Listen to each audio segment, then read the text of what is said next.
All right, let's make sure everything is set up, looking good, looking great. Here we go. Actually, got to make sure I get this last little light on for you guys. Hey, there it is. What is going on, everybody, and welcome to the greatest combat sports and culture show in the entire universe, the Fight Podcast. I'm your host, Serg Vicente, and this is episode 276 of the show. Hope you guys had an amazing weekend, man. We had an amazing and a really, really fun fight weekend. UFC 259 is in the books. Jan Blachowicz is your 205-pound champion. He went out there and pretty much just deterred Israel Adesanya's shot at the 205-pound title, light heavyweight championship. A lot to get to this one, man. So let's go ahead and jump into the show. As you guys know, I'm your host, Serg Vicente. This is episode 276 of the Fight Podcast. Everyone who's watching currently live on Facebook, on YouTube, and on Twitch, thank you guys so much for watching the show today. Always appreciate you guys. This is morning coffee and fight news. We're going to go ahead and break down everything that went on at UFC 259, headlined by Jan Blachowicz, Israel Adesanya. We also had, so let's just say fuck it. On today's menu, we're going to talk about the main event. We'll also talk about Amanda Nunes, the real female GOAT. She's the greatest combat sport athlete in all female combat sports. There's no questions about it. We'll talk about her. We'll also talk about the little bit of controversy that we had in the bantamweight title fight against Peter Yan and Aljamain Sterling. On this episode, we'll also discuss Dan Hardy. Seems like he and the UFC is part ways.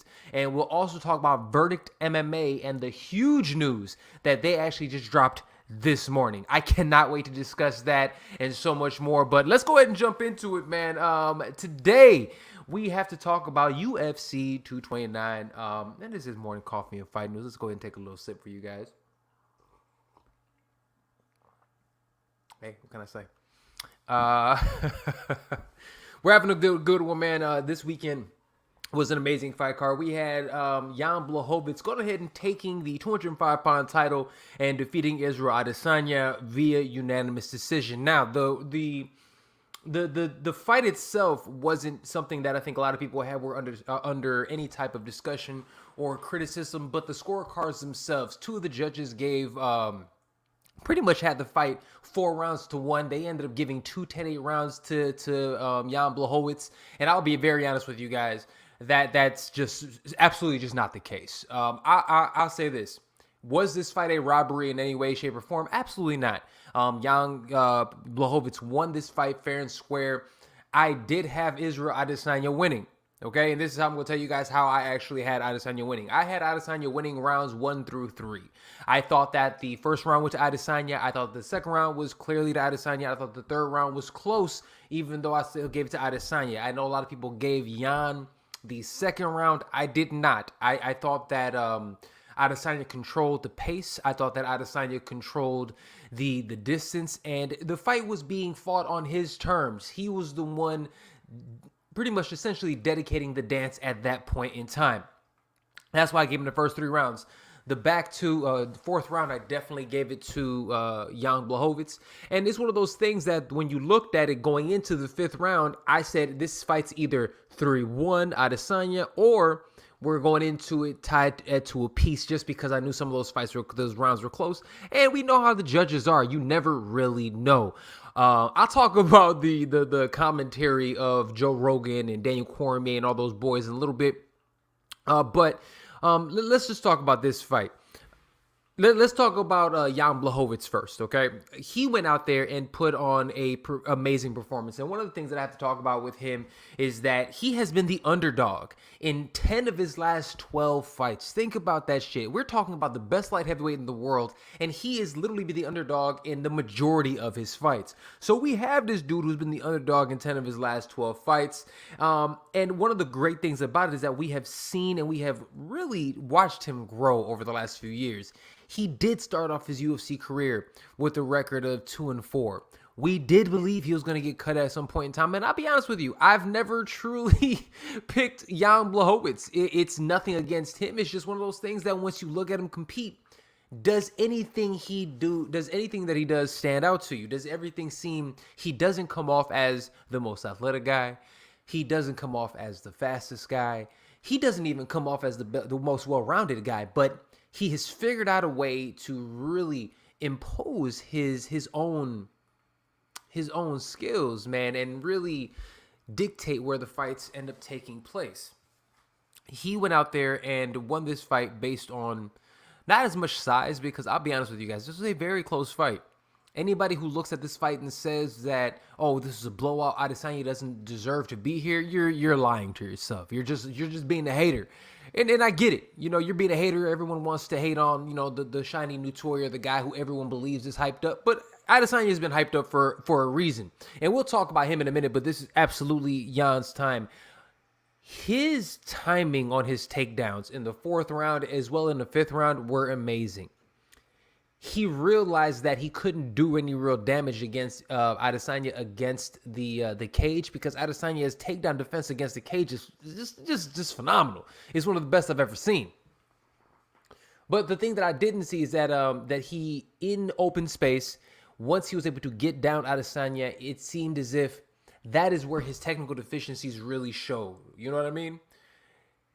He if he's against or close to the cage, he's able to wall walk. He's able to scoot himself up so he can get up, and you cannot keep Adesanya down. But in the middle of the cage, his jiu-jitsu at this point in time, remember, he hasn't been training so that long. His jiu-jitsu at this point in time isn't to the fact that he can really get himself up.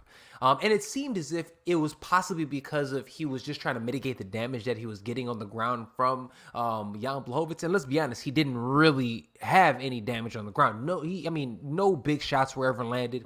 He was just able to truly just control and keep Adesanya on the ground. But here's the thing. It doesn't have to be pretty. You just got to fucking get a W. And that's exactly what he did. I loved what he did. I loved the control. And here's the thing. Even in moments, so for instance, in the 5th round, I'll be honest with you, Adesanya was winning the 5th round. He was dominating on the feet. And even to the extent that Jan Blachowicz said to everybody, he was just like, yo, he hits way harder than I thought he was going to. He was getting hurt on the feet, and he ended up beautiful timing. And he did it. And here's the thing that he does. He times it beautifully. And most people, he actually took Yoel Romero's game plan, but he added offense to it. He was waiting. He was very patient, but he added a great jab. The jab had a great timing on the jab. He also not only had a great timing on the jab, it was that he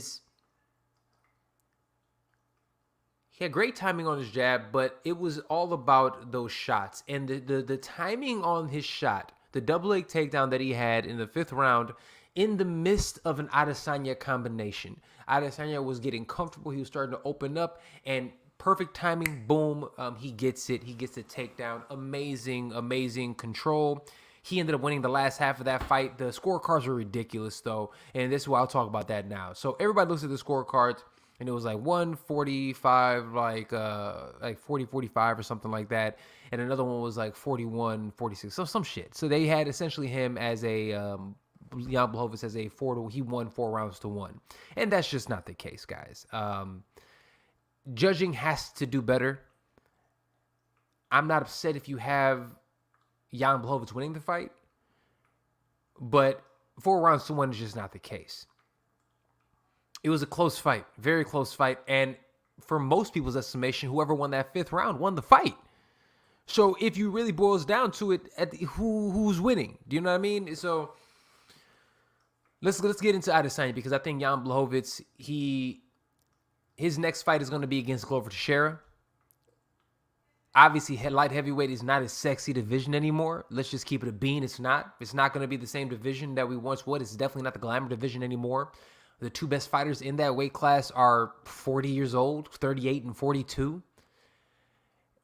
That's not ideally what the organization wants. Let's just keep it a bean.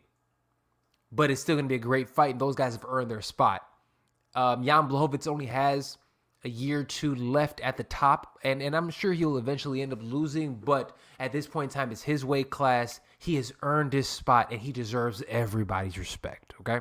Let's say that just to kick it off. All right, but let's talk about Adesanya. Guys, he's not going anywhere.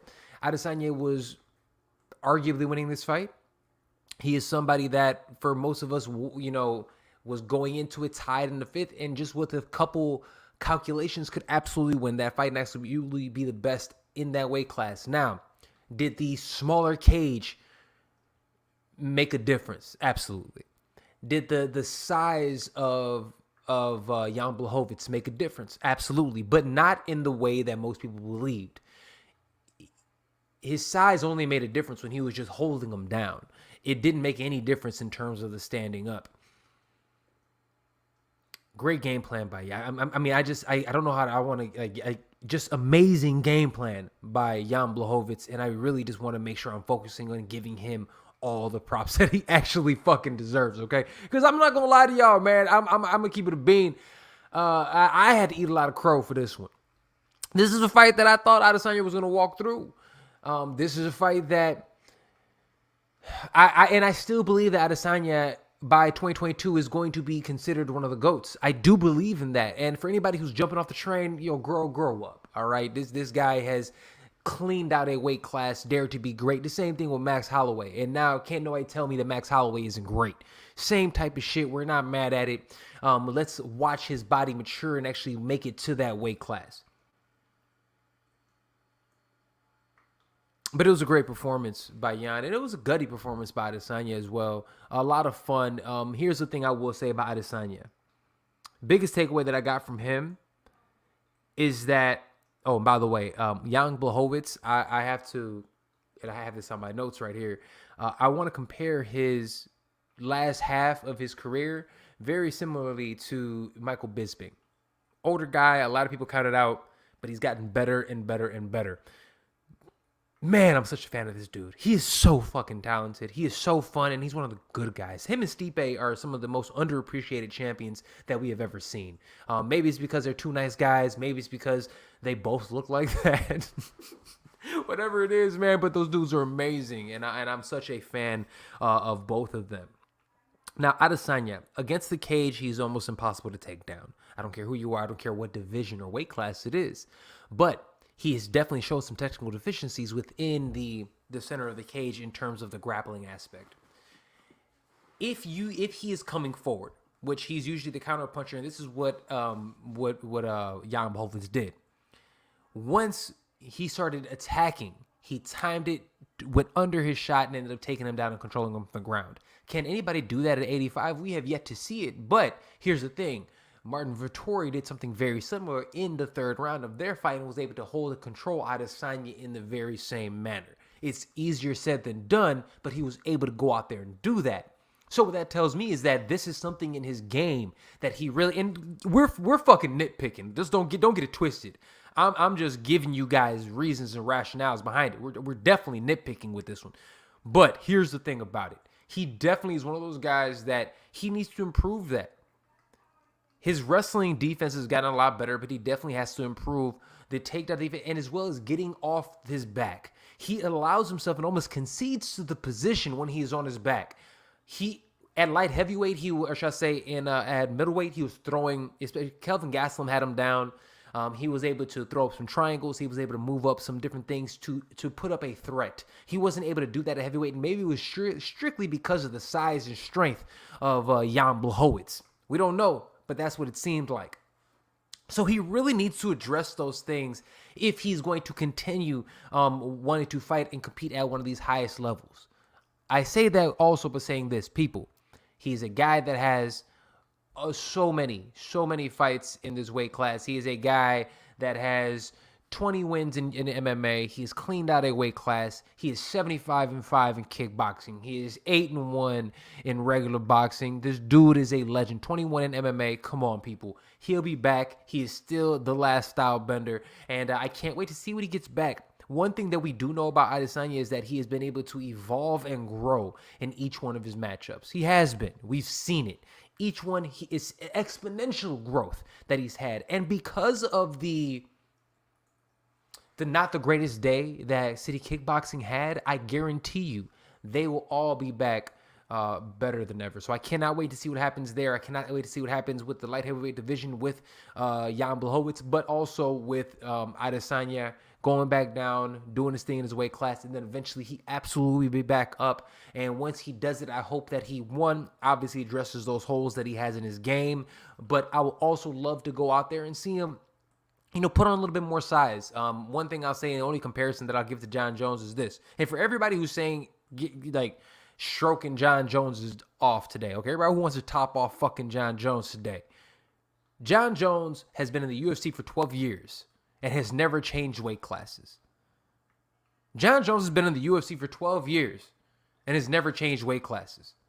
Adesanya's been in the UFC for 2.5 years, cleaned out one weight class, and moved up to make himself great for the other ones. Keep that shit in mind. I'm not hating on Jon when I say that shit. I'm just making sure you guys understand the actual, the real shit behind it. Again, like I always say to y'all, I'm keeping it a fucking beam.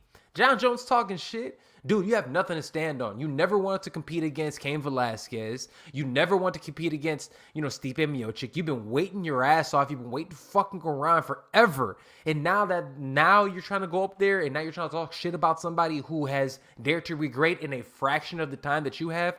Get the fuck out of here. I'll say that about Jon Jones. But one thing I will say about him is this. In terms of this year, and this year alone, the way that he has taken the last 6 to 8 months to go out there and actually attempt to be, to get his size up. You can see he's been in there, in the gym. You see all of his pictures on IG. He's making his body ready for that weight class. That's what you do. I understand it. I get it. I absolutely get it. But let's pump the brakes. Let's stop stroking this dude off for a second. Adesanya absolutely has an opportunity to still be a GOAT. Everybody who is happy. And, dude, the funniest shit, yo? I pick fights every fucking day. Every week I sit here with you guys and I pick fights and I put my picks out there. Every Saturday we put them out on the board. And I can sit there and dude, when McGregor, and I picked the McGregor fight, I ain't getting no phone calls. All these fucking fights that I be picking day in and day out, I get no calls. I get one fight off, dude. Y'all should see my fucking DMs. I get blown the fuck up, man. And it's always funny to me. Fair play to everybody who's been hitting me up talking a little shit. Good for you. It is what it is. Y'all super fucking casuals, but I'm happy for y'all. Y'all got one. All right, let's move on to one that I think everybody got right, and that is Amanda Nunes goes out there and just completely fucking dominates Megan Anderson.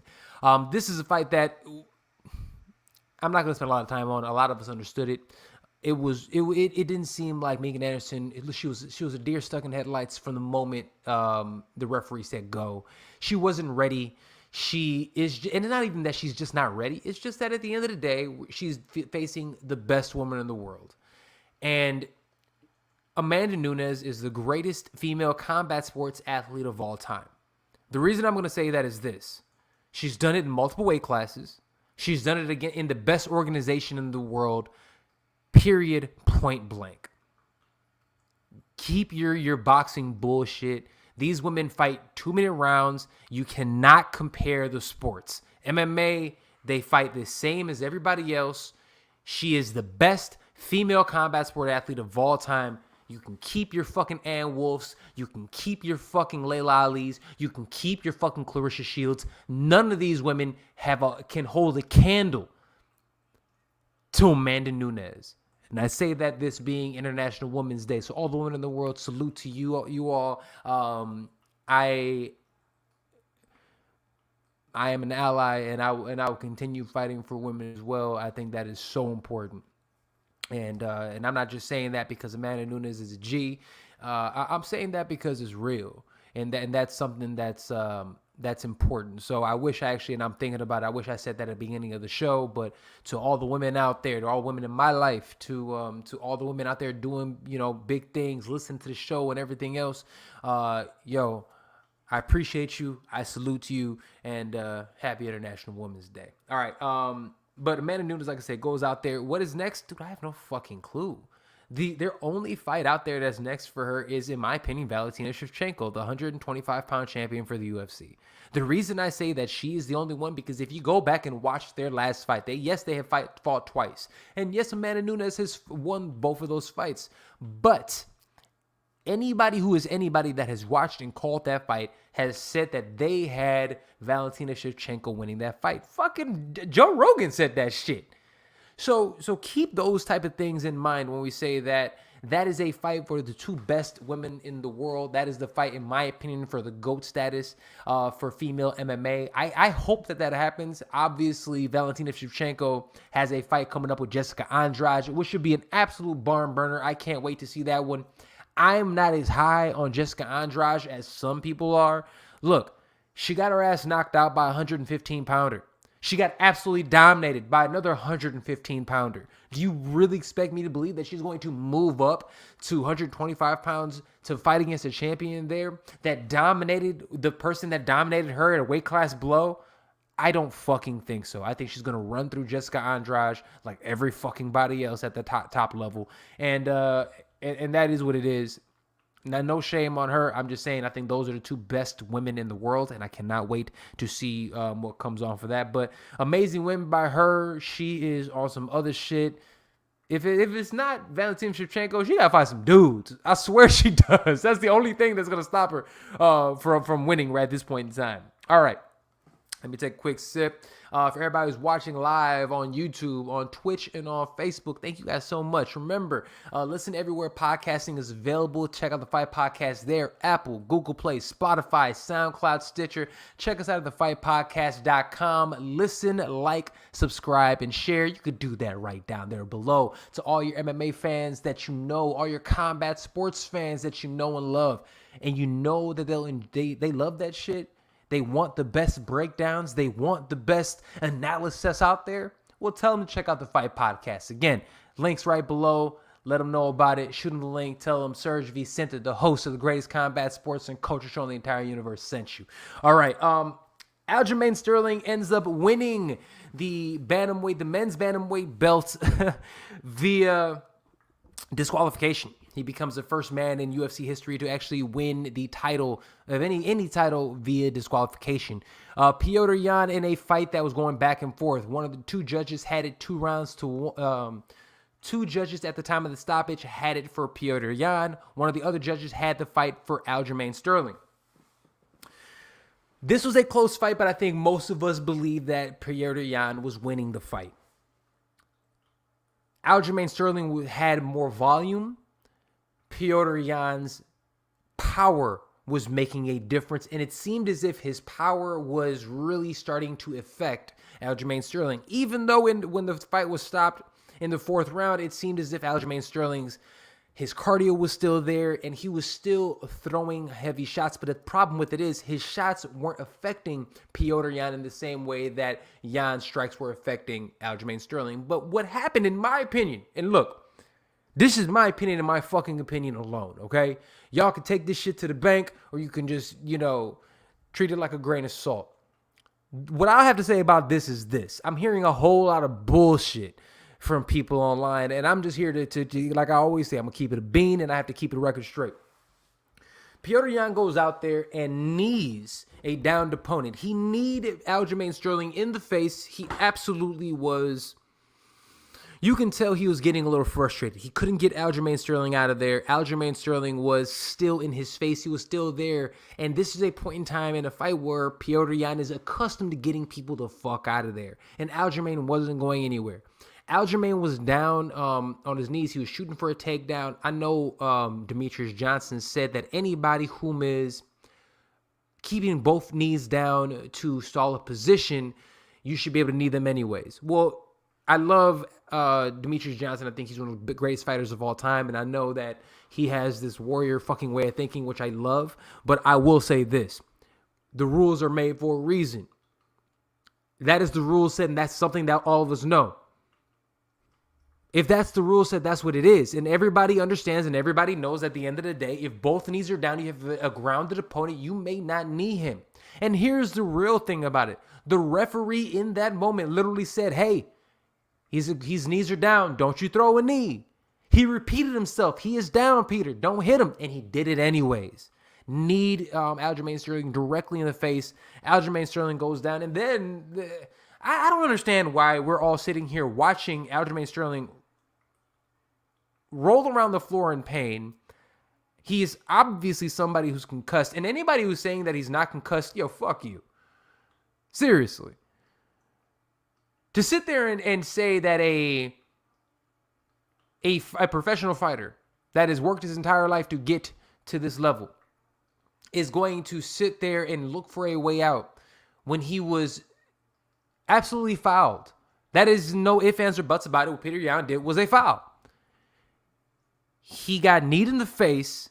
He can barely stand up. And we're going to sit here and say that, oh, this dude made it up and blah, blah, blah, and he's acting and stuff.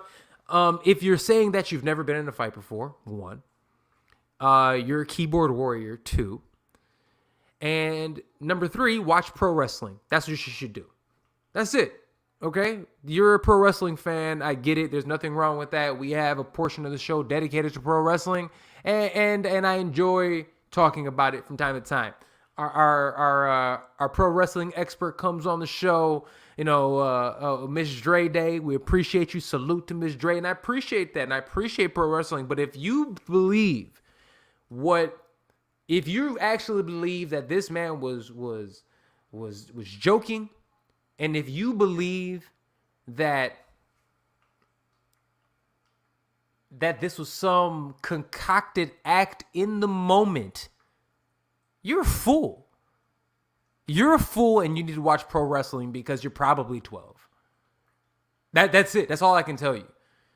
It's utterly ridiculous that anybody believes that. You got TJ Dillashaw coming out there talking shit. Oh, he deserves the Academy Award. TJ Dillashaw, shut the fuck up forever. Your ass is Mr. EPO. You're a cheater.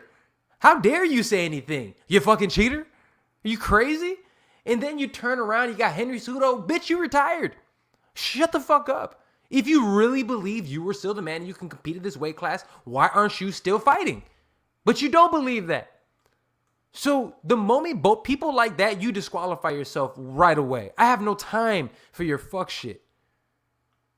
I have no time for it. Now, should you be posting pictures and shit like that? No, I'm not here for that shit. But at the end of the day, guess what? The champion disqualified himself. And that's what happens. Now, what's going to happen next? It's going to be an immediate rematch. It's easy for us to sit back and look at the fight and say, oh, Petr Yan's going to run through him, do the exact same thing. But it's not that easy. Because it wasn't just a blowout fight. Go back and watch it. Look at the numbers. Aljamain Sterling actually outstruck Petr Yan. Now, one thing that he has to address is that Petr Yan was pretty much anytime he wanted to take him down, he could. Now, can he address it? Now, I will say this also. Aljamain Sterling seemed nervous. Aljamain Sterling seemed like the moment got to him. So, in a rematch, being the fact that he's a champion, being the fact that he knows what it feels like to be in there, can he go out there and actually win that fight? Absolutely he can. Will he? I have no fucking clue.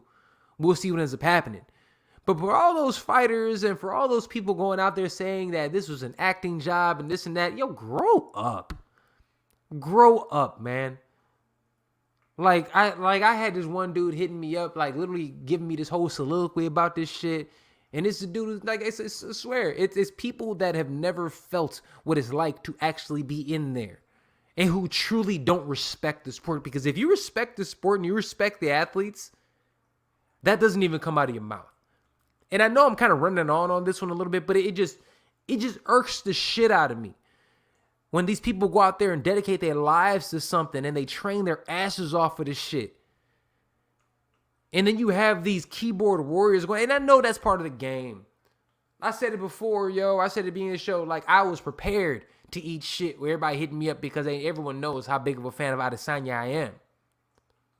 But here's the thing. At the top of the show, I'm criticizing because, yo, you could have won the fight, but you had some technical difficulties that you need to go ahead and fix. There's nothing wrong with that. 20 and 1 now in MMA. You're a 1%er. You're a legend. Everybody in MMA loses. That's one thing that I always say about the sport. Everybody fucking gets touched. Look at Jan Blachowicz. Fam, they were about to cut his ass. And now he's the champ. Look at Aljamain Sterling. None of these things. Now people look at these people like they're bums. These are the best fighters in the world, people. That have dedicated their lives to doing this. The audacity of some of y'all. It blows my fucking mind, yo. It really fucking does. It's so crazy to see that shit. But again, I fucking get it, right? That's the fun part about fights. We get to sit back, we get to talk a little shit, and it is what it is. But here's the thing: I'm also gonna be the guy to sit back here and tell you about yourself if you one of those motherfuckers. All right, moving right along, because at the end of the day, that fight, it is what it is. It happened. I can't wait to see the rest of it. Now, the rest of the standouts in this fight card, I'll say, has to be Islam Makhachev. Holy shit, man. Khabib 2.0. I don't know about 2.0, but Khabib, 1B. Khabib was in his corner. He fought Drew Dober. A lot of people believe Drew Dober had the answer to him, and Drew Dober didn't even seem like he belonged in there with him. And Drew Dober's a bad motherfucker, yo. Drew Dober's badass. And he went out there and just cut through his ass like a hot knife through butter. It was easy the way he did it. Goes out there, gets a quick submission win, and I'm telling you one thing, Islam Makhachev might be the best lightweight in the world right now. Crazy to think about that. Islam Makhachev, Khabib's protege, might be the best guy. And after the fight, after his dominant performance win, afterwards, he calls out Tony Ferguson because he says, hey, check it out. I just want to prove to y'all, Khabib's better than me. And I want to fight Tony. I'm going to fuck him up because he doesn't even belong in there. And I want you guys to stop talking about him and Khabib. That's what he's about to do. Dude, I am so excited. I am like watching that performance, fam. I was jumping up and fucking down. It was amazing. One of the best performances that I've seen. One of the best performances of the night. Great job. Islam Makhachev is the fucking man. If you haven't paid attention, you need to. The dude is a beast. Also on this card, who else stood out that I wanted to discuss? There were some good fights on this one, but no, that's all I want to kind of get into today on this one. A couple big things in news. Moving on from 259. Well, actually, two things. Dominic Cruz goes out there and he beats Kenney. In that fight, looked amazing doing it. Reminded us who the Dominator was. Goes out there and beats a fucking tough kid. That's literally. This kid started training when he first saw Dom compete in the UFC 11 fucking years ago. And he goes out there and puts up a tough fight, but he ends up getting beat by Dom. And after the fight, Dom goes out there and calls out why am I missing his name? Hans Gruber, whatever the fuck his name is. And he's the head guy over at Monster Energy. And he's a guy that it sounds like a lot of athletes aren't very happy with. He sounds like, and one of the people said, you know what he sounds? He sounds like he is the Foxcatcher version of MMA. That's what it's fucking sounding like, people. So I'm going to keep you guys up on that story when it continues developing. But a lot of people weren't happy with Dominic Cruz for doing that, making that call out at the end of the fight because people didn't understand it. But when I'm starting to hear from fighters and things come out, a lot of people are agreeing with Dom Cruz and saying that this dude is a dirty fucking dude. And it's interesting because Monster Energy is such a huge sponsor and they've given so much money to the UFC. And it sounds like this dude is literally, if anybody has in the comments the Foxcatcher dude's name, but the dude Steve Carell played in the movie The Foxcatcher based on a true story, weird fucking guy. But that's what it comes off to, and that's what a lot of people are comparing him to. I will keep you guys up on that story. It's super interesting. But Dom called him out. We'll see what's going to fucking happen there. All right. And not last but certainly not least, Dan Hardy. Dan Hardy, former UFC fighter, former UFC title challenger at 170 pounds against George St. Pierre. In my opinion, he and Luke Thomas are the best X's and O's guys in the sport, in MMA media, and he went out there, and it sounds like he got fired. He ended up getting fired from the UFC. He got fired from from BT Sports, the UFC's British counterpart. And the reason they said it's because he had some disagreement or some shouting match or something with a female employee of the UFC. Now, he goes out there afterwards and says that man or woman, doesn't matter who it is. But in the UFC's statement, they also ended up stating his interaction that he had with Herb Dean at the end of the fight when he was essentially getting to a shouting match at the end of the fight with the referee because he didn't agree with the stoppage or didn't agree with when Herb Dean did not stop the fight in a timely manner for Dan Hardy. Look, I don't know what's going on with this one. I'm not gonna lie to you guys. I don't know. One thing I will say is this: anytime that it is something with a woman, I'm always gonna lead with caution. You know what I'm saying? I'm a fan of Dan Hardy, but I understand that as a fan of MMA and a fan of Dan Hardy, a lot of times, even as straight dudes, we want to believe them right away. That is something that as men we do. Come on, man, he's a good fucking dude. Nah, it couldn't have been him. Nah, he didn't do nothing to no chick. Nah, that's not it. We have a really bad habit of doing that. And here's the bad thing. Sometimes it's the reality. He didn't do nothing. But sometimes he fucking did. And we got to believe women. We really do have to believe women, man. And if this was something that the UFC, and remember, UFC is essentially a conservative fucking organization. If they go out there and they have let somebody of that caliber, somebody who they were about to bring back, and not only as a fighter, but also as an analyst, I mean, come on, people. That's a little bit. There's if there's smoke, there's fire. And again, I am not indicting him at any stretch of the imagination. I am not doing that. But what I am saying is this: I need more information has to be put out there. And I mean, look, man, believe women. If this is what's going on, if it's something that was uncalled for, and he went out there and tried to body or talk shit or like, you know what I'm saying, like alpha up on some chick, look, at the end of the day, man, that shit's weak. And I as much as I'm a fan of Dan Hardy, I can't agree with that. So we'll see what happens. Again, I'm not totally indicting him because I don't know really what happened. I'm just going based upon a couple little things and hits that I've heard, but Dan Hardy did get fired, and that is a big fucking deal. He said he's going to continue doing all of his fight breakdowns and such, which on Full Reptile, which I'm happy with because I think he's the best in the game. So I absolutely will continue watching that. But let's keep our eyes and ears open. This story is still developing. All right, last but certainly not least, this is the news that honestly I was the most excited about, right? Verdict MMA. Verdict MMA, for those who do not know, is the best online judging out there. They do online judging, to the minute, round by round, online judging for MMA.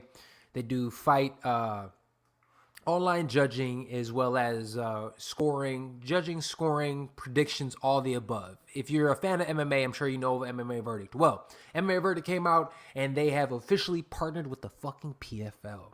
And they will be putting their global scorecards out live during the PFL events. This is a huge fucking deal. I cannot explain how excited I am about this shit. MMA has a huge problem with judging. Boxing does as well. All combat sports do. It's about the human error aspect of it, and what the Verdict does is that they take that out of it.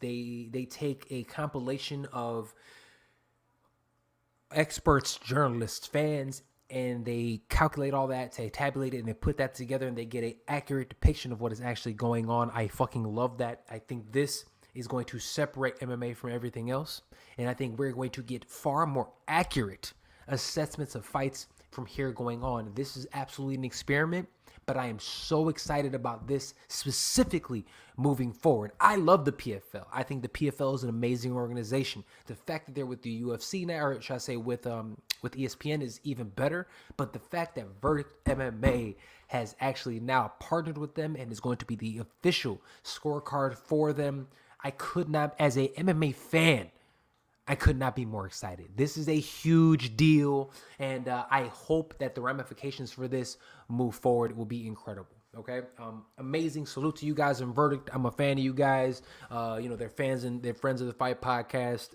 Love what those guys are doing. Salute to y'all. Dude, keep killing the fucking game. All right, and real quick, last thought on Dan Hardy leaving the UFC. If Bellator picks him up, oof, that is a fantastic pickup for Bellator. Just saying. All right, guys. That's about the time we got today. This has been Morning Coffee and Fight News with your boy Serg Vicente of the Fight Podcast. Thank you guys as always for paying attention and listening. Let your friends, let everybody know about the greatest combat sports and culture on the entire universe. The Fight Podcast. Listen on Apple, Google Play, Spotify, SoundCloud, Stitcher. Check us out at thefightpodcast.com. Check me out at The Fight Podcast and at Serg Vicente on all social media platforms for your combat sports lover in life. tell them right there. Subscribe, like, share it with them. Let them know right now. And we have so much more fire coming for you guys. So we have some interviews coming up this week. We'll have our episode 2 of Brothers in Combat with myself and Darnell Giovanni of Mystic Black MMA. And so much more this week. This week, we also have Scrappy Hours back this week and so much more. But without further ado, this has been Serg Vicente of the greatest combat sports and culture in the entire universe, the Fight Podcast. This has been episode 276. We are recapping everything UFC 259. This is our morning coffee and fight news. I am your host, Serg Vicente. Love you guys. I'll see you next time. Wait, somebody talking to me? William Sapp beat anyone in a fight. All right, Lumpy Duke. He beats anybody in the fight. I ain't mad at that as well. Lumpy is Duke. Thank you for listening and watching the podcast. All right, y'all. Love y'all.